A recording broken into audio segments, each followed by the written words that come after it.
Este proyecto de aula actual es un proyecto nuevo, es un proyecto que ya en alguna otra ocasión lo hemos estado hablando y tampoco voy a extenderme demasiado. Simplemente deciros que para nosotros es un proyecto diferente.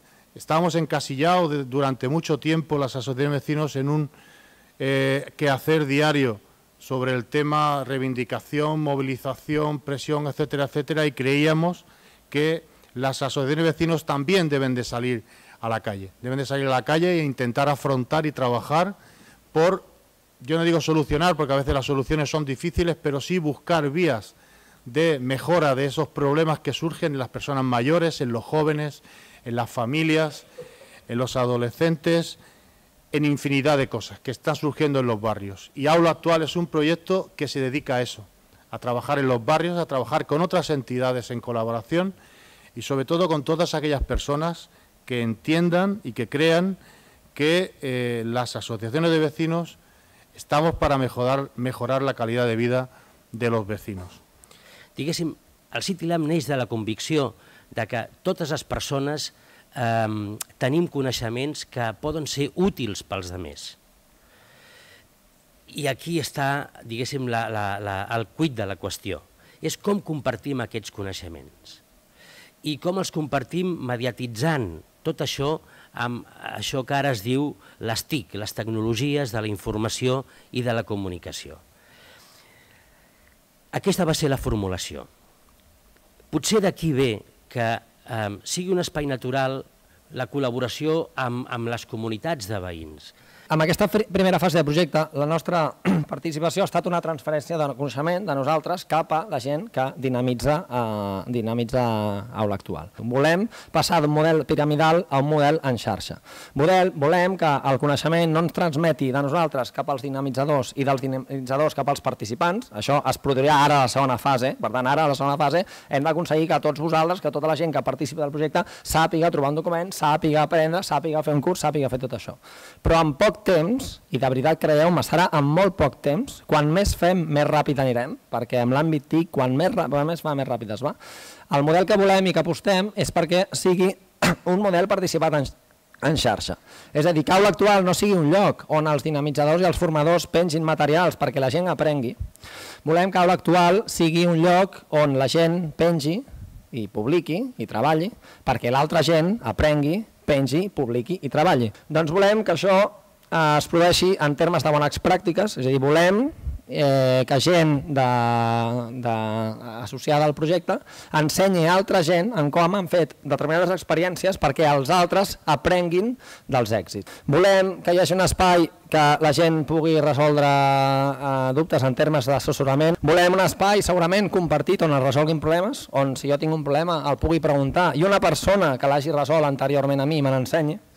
I volem un espai on es produeixi una comunicació i una difusió social, on es mostri la nostra tasca i on serveixi per reivindicar en els estaments polítics, jurídics i socials les reivindicacions i la visió que com a entitats de veïns volem fer. Hem fet el primer pas, que és la transmissió de coneixement cap a l'equip que ha muntat el portal.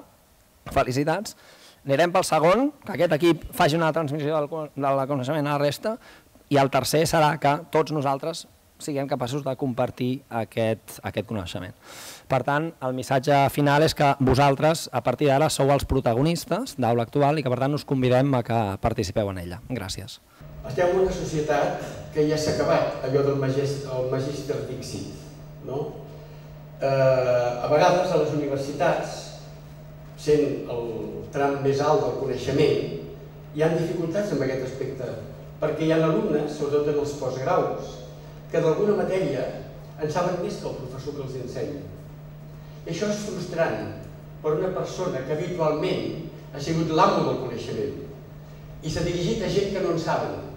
I ara resulta que algú diu, escolti'm, aquest problema com ho resoldria vostè? I ell diu, així, perdoni, però d'aquesta altra manera encara és millor. I aquest home queda automàticament descol·locat. Això vol dir que s'ha de produir, i es va produint de fet, un canvi en la mentalitat del que ensenya. Perquè ara ja és una comunitat d'aprenentatge en la que tots hi aporten coses. Ara el que cal és promoure, fer pensar. Que l'alumne escolti, però pensant, que qüestioni, que discuteixi el professor. Aquest no té que tenir por del que diu l'alumne, perquè aquell alumne també té experiència, també ha llegit, també s'ha documentat, també potser està en una empresa i aquella empresa d'alguna cosa saben molt. Si el professor el que crea és una comunitat d'aprenentatge, que tots aporten, ja no hi ha problema del seu rol. El seu rol és ser facilitador de l'aprenentatge. El nostre objectiu és ajudar a créixer, és ajudar les persones a que aprofitin el màxim del seu potencial. Aquestes persones, que són molts els que estem aquí, que hem après a base de seure, escoltar i callar, si no et feien fora de classe, ens hem quedat amb una part de les nostres capacitats no desenvolupades. Però tenim potencial, podem encara fer-ho, mai és tard per aprendre. El que mana avui és el capital humà. El que cal és que aquest capital estigui adequadament posat al servei del desenvolupament de la societat. Però qui mana és el capital humà. L'aprenentatge es dona quan un coneixement, quan una informació s'ha convertit en un comportament, en una millora d'un comportament, en un canvi d'actitud, en un qüestionament d'alguna que jo faig per fer-ho millor. Quan hi ha una reacció interna, hi ha aprenentatge. Hi ha 4 factors importants que alimenten la intel·ligència. Són l'atenció, la memòria, el llenguatge i la capacitat de mantenir temps l'atenció, és a dir, l'antiestrès. Saber eliminar rigideses mentals, dogmes, per poder fer coses noves i millors. Bé, una mica aquesta és la raó de ser d'aquest portal i de l'aula virtual. Apropar-vos a una sèrie de recursos, d'estímuls, d'informació, ara ho veurem de seguida, d'elements que us ajudin, que ens ajudin a tots plegats a, primer, a rebre la informació seleccionada, perquè no ens haguem de perdre en aquest laberint de tanta quantitat d'informació. Us invitem a tots a que creem una comunitat d'aprenentatge i que tots ens puguem explicar coses maques i bones que hem fet o que hem vist que feien perquè ho puguem compartir.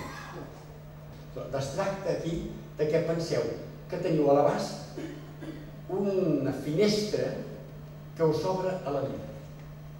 Una finestra que us connecta amb un camp extraordinari que podeu fer vostre i que podeu fer com aquells alumnes que deia aquella universitat, no? Pensar, actuar, posar en pràctica, és fàcil, no us diem coses difícils, ni rares.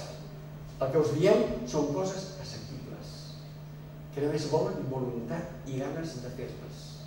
Y a partir de aquí el món serà nostre. Esto es un proyecto importante para nosotros, para la Federación y para las asociaciones de vecinos, con la intención de compartir información. Como bien ha dicho antes Jordi, de estos 3 últimos años hemos realizado en las diferentes localidades diferentes charlas, diferentes conferencias y diferentes programas, lógicamente.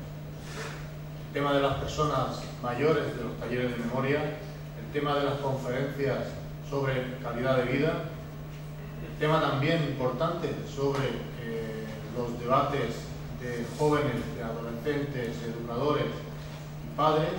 Todas esas cosas, todo ese material es el que ahora en estos momentos se dispone dentro de lo que es Aula Actual Virtual. O sea, es una información que ha sido elaborada, que ha sido trabajada, que ha sido compartida por infinidad de personas y que ahora pues tenemos a disposición de cualquier entidad, de cualquier persona, de cualquier administración que quiera no solamente compartir, sino también participar. Como bien decía Jordi, esto no es un tema solamente de abrir y ver lo que hay, sino también de opinión, de participación.